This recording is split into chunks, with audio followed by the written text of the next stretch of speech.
Leadership can be defined as the action of leading a group of people or an organization.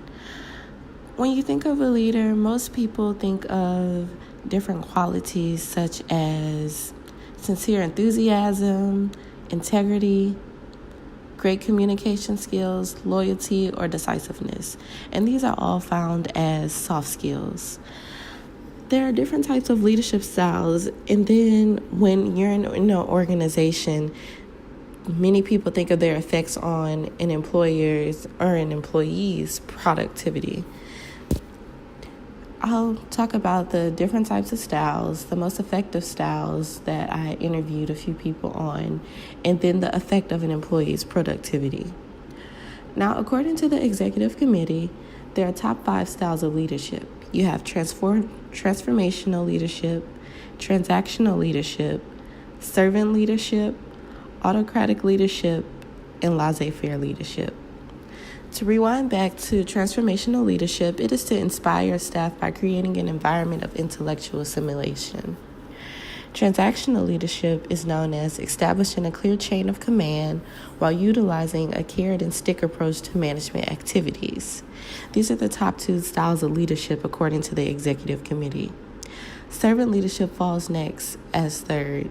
It prefers a power-sharing models of authority and encourages collective decision-making. Next, you have autocratic leadership. It has to do with a significant control over staff, and it rarely considers workers' suggestions or share of power. Laissez-faire, we often hear this word. Laissez-faire leadership is characterized by their hands-off approach, and it allows employees to get on with tasks as they see fit. Now, I interviewed 2 people, David and Shalita Hui, and they have positions where they use these different types of styles of leadership according to the executive committee. Now, David holds a position as a pastor, and he had a past high position as a hospitality manager at several McDonald's in the city of Shreveport, Louisiana. I asked him, what specific style of leadership did you often use as a pastor and being a hospitality manager? And he answered that he used servant and transformational leadership. Just a reminder that servant leadership prefers the power-sharing models of authority and encourages collective decision-making. And transformational leadership is to inspire staff by creating an environment of intellectual simulation. I later asked him the question of, did your specific style of leadership affect your employers? And he said yes. He started to explain that once a manager or a leader begins with transformational leadership, it's more of the concept of molding a person into what they need to be. Having that transformational leadership can motivate and support his subordinates and help them better become leaders. And after that transformational leadership, you're transforming, and then you will lead into a servant leadership where you serve others. And then, not to down anyone, but to make it seem that people will work with those seen as beneath them. So overall, he was saying that as a person being a manager or a supervisor, in his case, you start off being a transformational leader, and then you will learn and grow into helping your subordinates and be more of a servant leader. Next, I interviewed Miss Shalita Hui, and I asked her the same 2 questions. What style of leadership does she use in her workplace? And she's a supervisor of social studies, specifically K through 12 at the Caddo Parish School Board Office in Shreveport, Louisiana. And she shared with me that she uses servant and shared leadership. Now, servant leadership, again, was a top style from the executive committee, which prefers power-sharing models of authority and encourages collective decision-making. Now, shared leadership wasn't a top 5 in the executive committee, but shared leadership is broadly distributes leadership responsibility, and people within a team and organization can lead each other, and this allows others to show their skills. Then I next asked her the question, did your specific style of leadership affect your subordinates? Of course, she said yes, and that by having the servant and share leadership, that the subordinates buy in and they present different ideas, and the subordinates and the supervisor can all be on one page with different ideas. Whereas with her servant leadership, the subordinates are before the supervisor's self, such as the two interviewers I interviewed, David and Shalita. They also mentioned that the model servant leader is Jesus Christ himself, that you put others before yourself, because that's what makes a leader. Moving on towards the effects on employees' productivity, after summing up between Mr. David and Ms. Shalita, they both shared similar leadership styles, although they were in two completely different workplaces.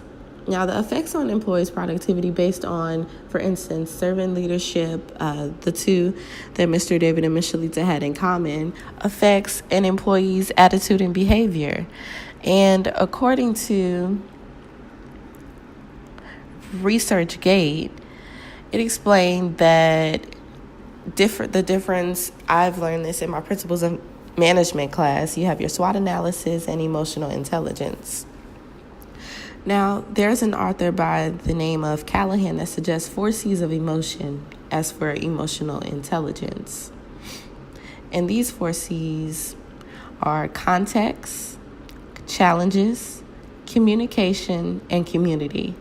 Now, Callahan goes further to explain that context has to do with the environment of the organization.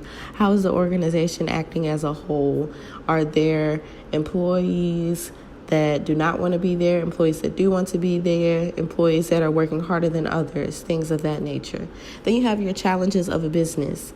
That's the goals of the organization. And it forces leaders to strategic planning, training, and in this case, leadership. Then the 3rd C was communication. This is where you gather components of the organization, different analysis, such as SWOT analysis, and then you have your community. These are the emotions ranging from fear to hope. Now, the difference in the two of SWOT analysis and emotional intelligence is that SWOT analysis has to do with the strengths, the weaknesses, the opportunities, and the threats. Now, these analyses usually work, and they can be viable to a project, a product, a place, or a person. And to define emotional intelligence, it has to do with the capacity to be aware of, control, and express one's emotions, and to handle interpersonal relationships